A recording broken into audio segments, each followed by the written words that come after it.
দাদা আজকে যে বৈঠক ছিল, আপনারা জানেন যে গত 9 তারিখ district magistrate, superintendent of police, জেলার সভাধিপতি, এইচডিএর চেয়ারম্যান, হলদিয়ার বিধায়িকা এবং আমাদের কোর কমিটির বাকি সদস্যদের উপস্থিতিতে একটা মিটিং হয়।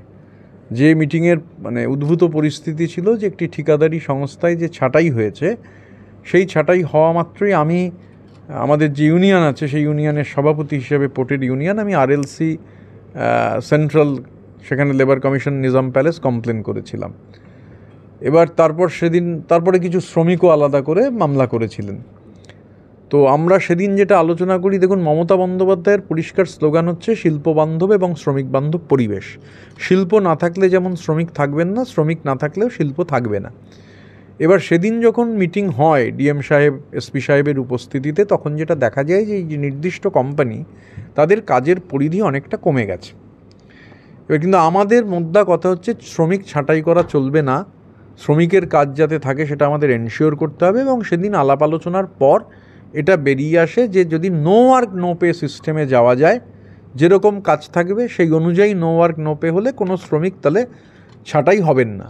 তো সেদিন সিদ্ধান্ত হয় যে যাদের কাজ চলে গেছে তারা নির্দিষ্ট করে মামলা তুলে নেবেন।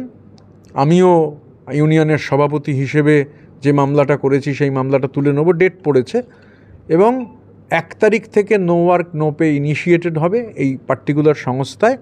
এবং যারা এর মধ্যে যাদের কাজ হারিয়েছে তারাও আগামী কাল থেকে 12 তারিখ থেকে মামলা, যখন এই পিরিয়ডে মামলা না তুললেও যদি 1 তারিখের আগে মামলা তুলে জয়েন করেন, তারাও এই টাকাটা পাবেন। তো সেদিনই ঠিক হয়ে শ্রমিকদের ডেকে কমিউনিকেট করা হবে। তো শ্রমিকদের কিছু প্রতিনিধি আজকে এসেছিলেন, আমরা তাদের গোটাটা বলেছি, তারাও বেশ কিছু সাজেশন দিয়েছেন, কিছু কোয়ারি করেছেন, আমি নোট ডাউনও করলাম ওরা যে সাজেশন দিয়েছেন। এবং আমার তো যে কথা তাদের পুরোটা আমরা ব্যাখ্যা করলাম। আমরা ধরুন এর আগে বিভিন্ন যে পরিস্থিতি, সেই পরিস্থিতির ব্যাখ্যা করে তারা সেটা শুনেছেন। আমার ধারণা তারা সেটা বুঝেছেন। তারা গিয়ে বাকি শ্রমিকদের সঙ্গে কথা বলবেন। এবং বিশেষ করে যে আমরা যে শ্রমিকরা আজকে এখানে যে কথাগুলো তুলেছেন, আমি আমার নাম্বারটাও তাদের সঙ্গে এক্ষুনি শেয়ার করে দেবো, যাতে তারা সেই ডিটেলগুলো আমাকে দিতে পারেন। কারণ আমাদের মাননীয় মুখ্যমন্ত্রীর একটাই কথা, যে শ্রমিক বান্ধব এবং শিল্প বান্ধব পরিবেশ অক্ষুণ্ণ রাখা। এবং মাননীয় অভিষেক বন্দ্যোপাধ্যায়, আপনারা জানেন, তিনি পরিষ্কার বলেছেন যে ঠিকাদারির সঙ্গে যুক্ত, ঠিকাদারি করেন ঠিকাদার, এরকম কেউ শ্রমিক আন্দোলনের সঙ্গে যুক্ত থাকতে পারবেন না। এখন আমরা আজকে শ্রমিকদের সঙ্গে যে আলাপ আলোচনাটা হলো, আমাদের যে পোর্টের যারা দায়িত্বে আছেন, আমরা পোর্টের কমিটিটাও লিখিতভাবে পোর্ট কর্তৃপক্ষকে সামনের সপ্তাহে দিয়ে দেবো। এরা বারবার শ্রমিকদের সঙ্গে বসবেন। আমাদের প্রধান উদ্দেশ্য হচ্ছে কোনো শ্রমিকের যাতে কাজ চলে না যায়। কারণ কেন্দ্রীয় সরকারের নীতির ফলে, ধরুন আদানির যে অপারেট করা শুরু হবে, অটোমেটেড বার্থ, যে বার্থটা নেই, নন এক্সিস্টেন্ট বার্থ, সেই বার্থ যখন শুরু হবে তখন তো আরও বিপুল সমস্যা হবে। কারণ অটোমেটেড বার্থে 10 জন যে কাজ করতেন সেই কাজটা 2 জন 3 জনে হবে। এবার এই অটোমেটেড বার্থের সমর্থনে অনেকে লড়াই করেছেন। অটোমেটেড বার্থের বিজেপি তো এগুলোকে সমর্থন করেছে। আজকে পোর্টগুলোর যে জব লসনেস, কাজ চলে যাওয়া, এর জন্যে 100% দায়ী হচ্ছে কেন্দ্রীয় সরকার। এবার মমতা বন্দ্যোপাধ্যায়ের সরকারের উদ্দেশ্যই হচ্ছে যে এই আলাপ আলোচনার মধ্যে দিয়ে এখানে সিচুয়েশনে দেখা যাচ্ছে যে কারখানা, যে সংস্থা, সেই সংস্থার কাজ নেই। এবার তাহলে কাজ নেই, ছাঁটাইটা সলিউশন আমরা মনে করছি না। সলিউশন হচ্ছে যে তাহলে নো ওয়ার্ক নো পে, যতটা কাজ আছে সেটা ডিস্ট্রিবিউট করে দিন।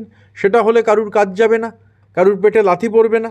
শ্রমিকরাও নিজেদের মধ্যে, শ্রমিকদেরও এটা বুঝতে হবে যে শ্রমিকরাও যদি বুঝতে পারেন যে তাহলে এইটা নো ওয়ার্ক নো পে হলে সবার কাজ থাকবে, কারুর কাজ যাবে না, সেটা হওয়াটাও জরুরি। কিন্তু আমি আবারও বলছি যে কাজ বন্ধ করা কোনো সলিউশন নয়, ধ্বংসাত্মক আন্দোলন কোনো সলিউশন নয়। মমতা বন্দ্যোপাধ্যায়ের পরিষ্কার নির্দেশ, প্রয়োজনে একাধিকবার আলোচনা হবে, বারবার বসা হবে, কিন্তু কোনো ধরনের ধ্বংসাত্মক আন্দোলন, শাটডাউন, স্লো ডাউন করা, স্ট্রাইক করা, এটা কোনোভাবে অ্যালাউড নয়। দাদা আজকে তো বৈঠকে বসেছিলেন শ্রমিকদের সাথে, কোনো পজিটিভ? বিদ্যাশ্রী মিশনের স্বল্প খরচের মাধ্যমে যত্নবান ও দরদি পরিষেবায় নার্সারি থেকে 8ম শ্রেণী পর্যন্ত ছাত্রছাত্রীদের হোস্টেলে ভর্তি করুন। সন্তানদের উজ্জ্বল ভবিষ্যৎ গড়তে সাহায্য করুন। ঠিকানা ভবানীপুর, নন্দকুমার, পূর্ব মেদিনীপুর। ফোন করুন সৌরভপতি 9735382021 এই নাম্বারে।